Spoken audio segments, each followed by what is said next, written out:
just in case. Hello, dear friends. I'm super excited because I've been spending a lot of time in the garden, and my next door neighbors have a huge yard and they have a wonderful garden.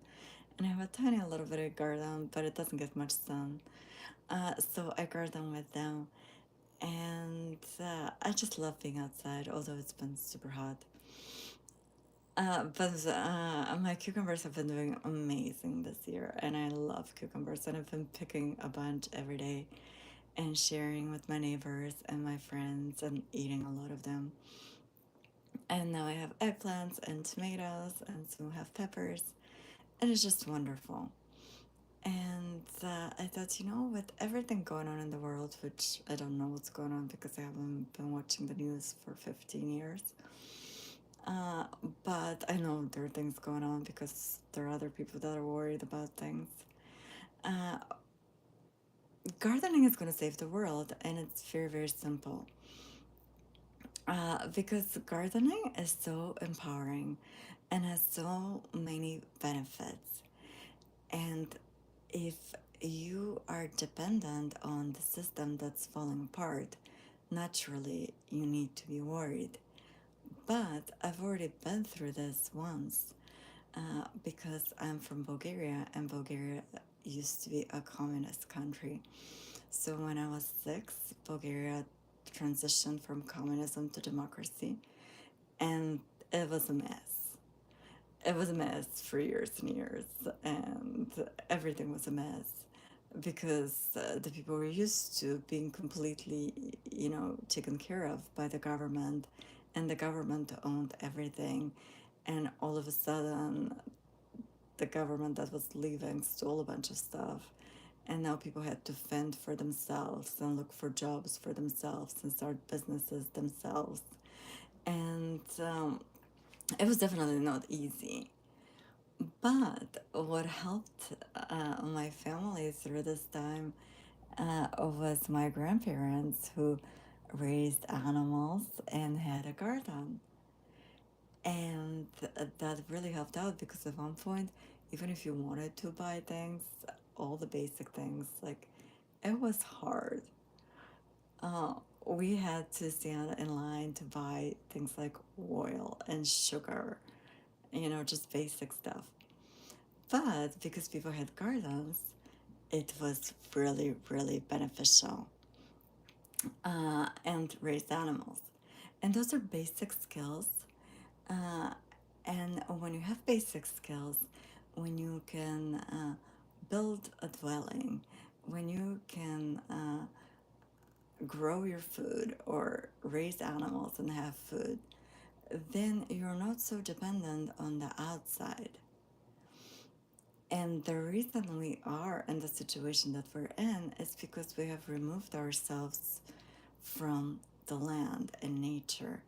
And instead of honoring nature as our mother and truly giving gratitude to her and really cherishing the planet and preserving its beauty, instead we've gotten into this lust, greed, um, consume without ever putting back.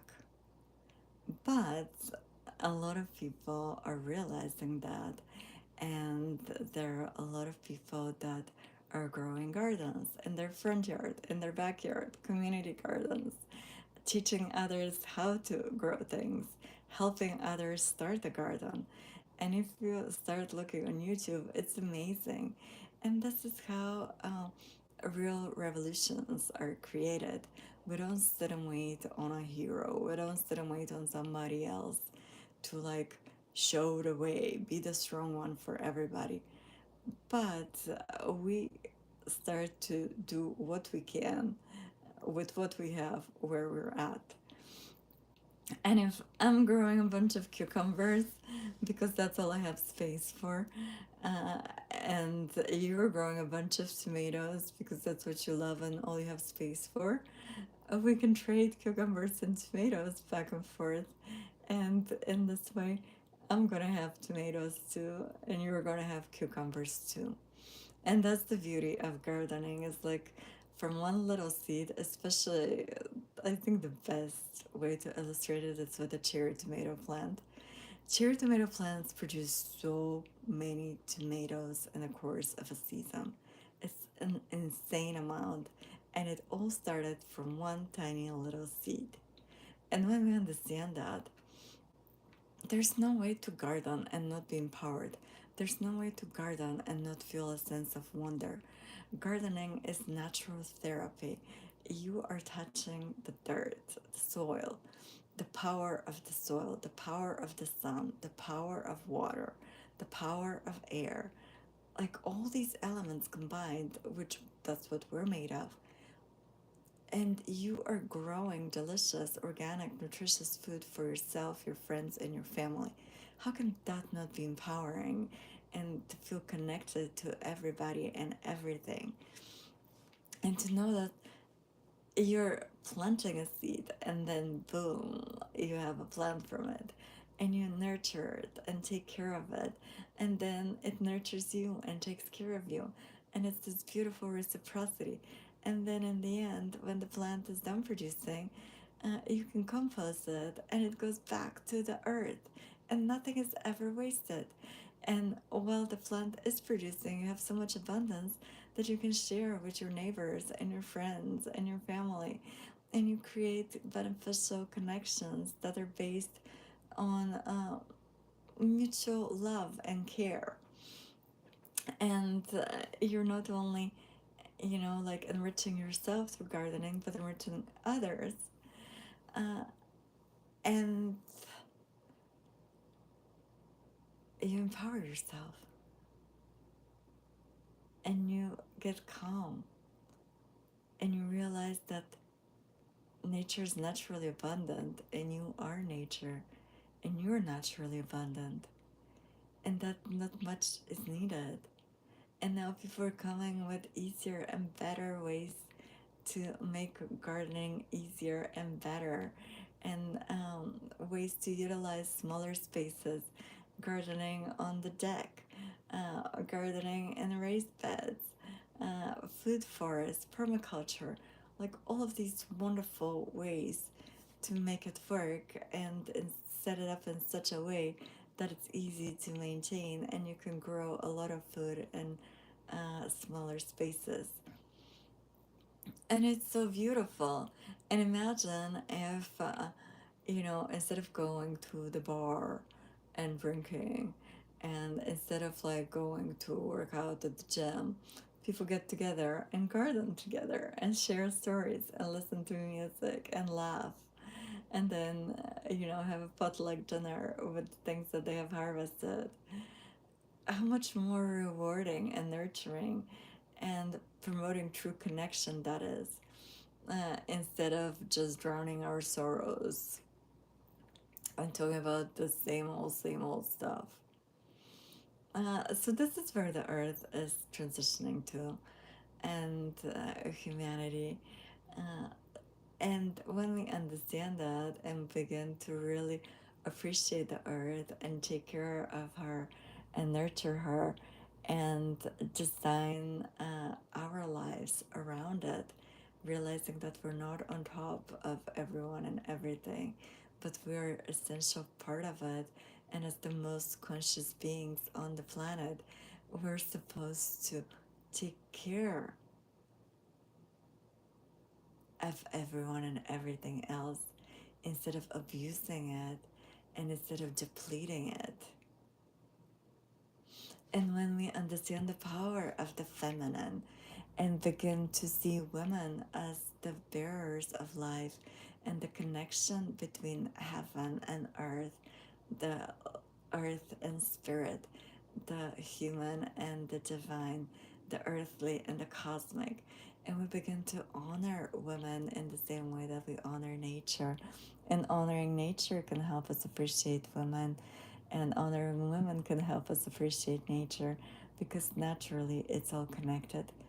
Mm, when we begin to listen to women who are oracles and can download information that is essential for the evolution of humanity, and when we begin to amend our course and ways according to uh, that wisdom, then we begin to harmonize more and more with the natural ways, and we begin to live in a lot more peace and joy and love and connection and true intimacy and awareness and higher states of consciousness where we reduce like a lot of unnecessary things that we do.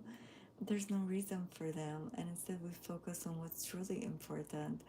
And now with all of the technology, we can use it to make a lot of menial tasks automated, so we actually have more time to enjoy time in nature and to simply relax and simply be and slow everything down and enjoy slower meals, enjoy slower lovemaking, enjoy contemplation, walks, and things that help us relax, be at ease, receive, enjoy more pleasure, enjoy every bite, enjoy just looking at beauty, enjoy the flowers, and not just simply glance briefly at a thing, take pictures with the tourist attractions so we can post them on social media and then go on to the next thing, or buy something and as soon as we get it, we're immediately buying the next thing without ever having the time to appreciate and enjoy the thing that we just bought. And this is living with more mindfulness and presence, which gardening is wonderful for too. Um, so if you've never gardened, I recommend it strongly. And even if you just plant some herbs and keep them in your home, even if you don't have a space to put a garden, or even if you just get like one little tomato plant and put it on your deck, or a pepper, or something that you like. Uh, or if you have more space, plant a fruit tree or a berry bush, and see how rewarding it is and how exciting when whatever you planted grows and starts to produce fruit, and before that naturally it flowers, and to follow the whole process and to watch the fruit get bigger and riper and then to pick it and to eat it. It's pure magic.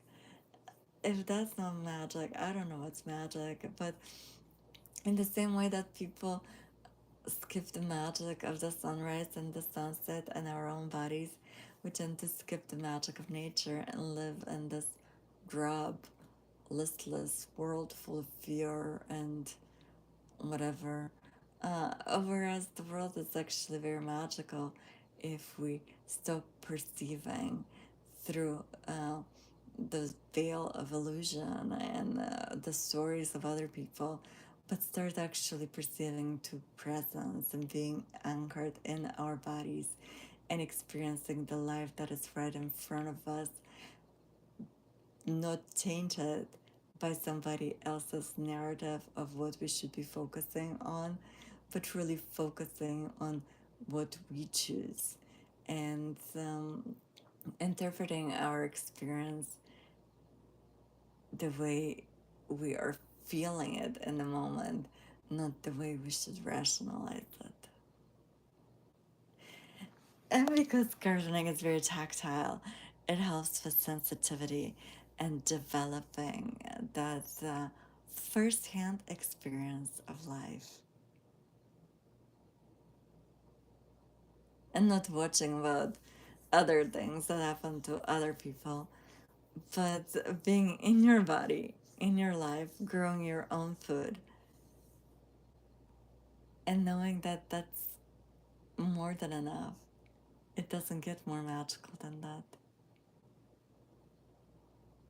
And then naturally, you can go into a bunch of other things with presence and enjoy your own little universe.